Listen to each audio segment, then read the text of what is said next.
Ambiance tendue entre la Cour des comptes et Pôle emploi. La première juge que le second coûte de plus en plus cher sans être plus efficace. Notre invité n'est sans doute pas loin de penser la même chose. La direction de Pôle emploi, elle contre-attaque. Johanna Jaco-Albrecht, Christophe Hilary. Des coûts en augmentation pour des résultats mitigés.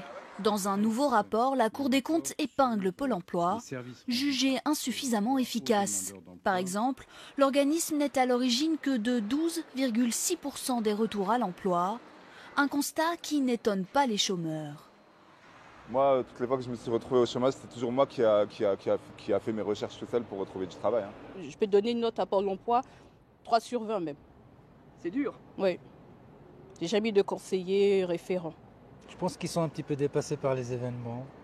Ils ont beaucoup plus de monde que ce qu'ils peuvent recevoir. Depuis 2009, le nombre de chômeurs a massivement augmenté. De 4 millions, ils sont passés à plus de 6 millions aujourd'hui. Et Pôle emploi peine à faire face.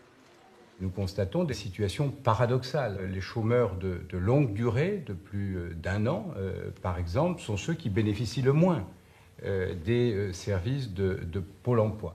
Plus de monde à assister et selon la Cour des comptes, trop de journées perdues à gérer l'administratif.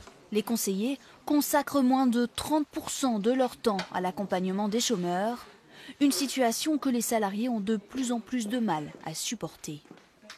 Il faut qu'on puisse recevoir les gens au moins tous les mois. Il faut que ce soit un droit pour les chômeurs d'être revus, reçus et pas contrôlés mais accompagnés. Et ce mot, notre direction l'a oublié. Le rapport est sévère, mais la Cour des comptes souligne tout de même que Pôle emploi remplit plutôt bien son autre mission, l'indemnisation des chômeurs. Bonsoir Stéphanie Delestre. Bonsoir. Vous dirigez CAPA.fr, site d'internet d'aide à la recherche d'emploi. C'est à cause de ce constat qu'on vient de détailler que vous avez décidé de créer cette entreprise. Exactement. C'est à la suite d'une inscription, d'ailleurs moi-même au Pôle emploi de Vitry-sur-Seine il y a 4 ans, que j'ai constaté des dysfonctionnements très importants et que je me suis dit il y a quelque chose à faire, à changer. Il faut vraiment adapter les outils, faciliter la recherche d'emploi et mettre en relation les bons candidats avec les bonnes offres. Alors, est-ce que vous voyez comme un concurrent ou comme un complément? C'est ce que disait le reportage, avec cette hausse massive du chômage, c'est presque inhumain d'arriver à répondre à cette demande de 6 millions de personnes. Alors oui et non. En fait, le paradoxe en France, c'est que d'un côté, il y a 6 millions de chômeurs, mais de l'autre côté, il y a 900 000 emplois qui ne sont pas pourvus ou difficilement pourvus chaque année. Et donc, bien, il y a des outils, il y a des moyens de mieux mettre en relation les candidats avec ces offres d'emploi pour refluidifier le marché de l'emploi. Donc en fait, pas concurrent ni complémentaire. Je pense qu'aujourd'hui, ce qui est mis en cause par le rapport de la Cour des comptes, c'est plutôt la vieille philosophie que Pôle emploi demande à ses conseillers de mettre en application. Parce que tous les conseillers sont vraiment de très bonne volonté et font le maximum. Mais on voit bien, ça ne marche pas. Alors, vous le disiez, 12,6% seulement de retour à l'emploi. Vous, qu'est-ce que vous faites pour faire correspondre? Ouais. C'est un algorithme, c'est un logiciel, c'est que vous connaissez par cœur tous les dossiers de tout le monde? Alors en fait, déjà, on a fait sauter les barrières. La première barrière, c'est ce fameux CV. Quand on arrive à Pôle emploi, la première chose qu'on vous demande, c'est est-ce que vous avez votre CV? C'est compliqué à faire un CV quand on est jeune, quand on est moins jeune. Et bien sur CAPA.fr, le CV se fait de façon automatique. Et puis surtout, avec les informations que vous allez nous indiquer, on va vous identifier les compétences. Et ça, c'est très important. Aujourd'hui, un recruteur, il ne cherche plus un clone ou un métier que vous avez déjà exercé. Il cherche des compétences que vous allez apporter à l'entreprise pour faire gonfler le chiffre d'affaires et développer l'entreprise. Donc, on ne qualifie pas les candidats sur leur diplôme ou sur ce qu'ils ont fait avant, mais aussi sur leurs compétences. Et ça change tout. Parce que finalement, avec des algorithmes, effectivement, et de l'intelligence, eh bien, on permet on apporte des résultats personnalisés, sauf qu'on le fait de façon automatique et en temps réel.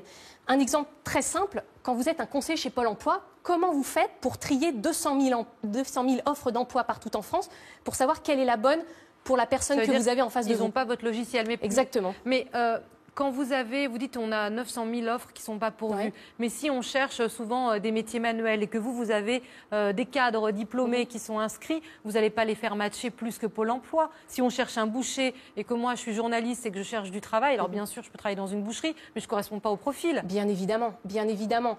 Il y a des métiers qui matchent pour le métier exactement en particulier, ce sont souvent des métiers très techniques. Le boucher est un métier très technique, le technicien en soudure est un métier très technique.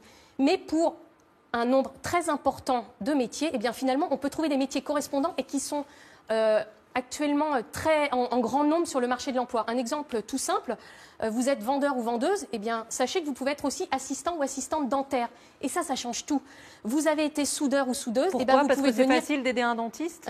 Parce que finalement, ce sont les mêmes compétences, des compétences de relations clients, de gestion de stock. Ce type de compétences, finalement, eh bien, vous avez des métiers où elles sont communes, mais personne ne vous l'avait jamais dit avant CAPA.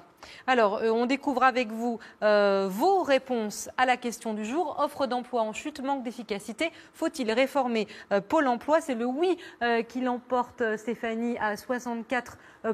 Vous avez été plus de 7400 à voter. Une réforme, d'un mot, une réforme prioritaire à conseiller, si on peut conseiller Pôle emploi? Alors, une seule réforme prioritaire à conseiller, c'est que Pôle emploi mette à disposition les offres d'emploi et les données sur les chômeurs qu'ils ont, en bien sûr demandant cette autorisation aux chômeurs et aux chômeuses pour que des sociétés telles que CAPA puissent utiliser ces données et trouver un emploi très rapidement à tous les Français et les Françaises. Merci beaucoup.